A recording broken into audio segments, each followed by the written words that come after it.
Ciao ragazzi, benvenuti al mio nuovo video. Oggi andiamo a fare una sostituzione di un interruttore magnetotermico differenziale. Allora, il cliente mi chiama e dice che a seguito di uno scatto di questo interruttore non gli sta più riarmato.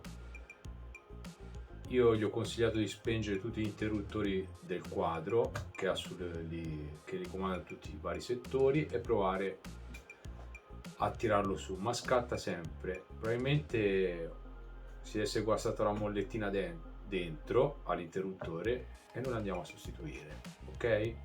Andiamola a vedere il video.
Eccomi. Sì, era proprio guasto l'interruttore. L'abbiamo sostituito e è ripartito tutto come doveva funzionare. Per oggi è tutto ragazzi, mi raccomando, seguitemi, ciao e al prossimo video.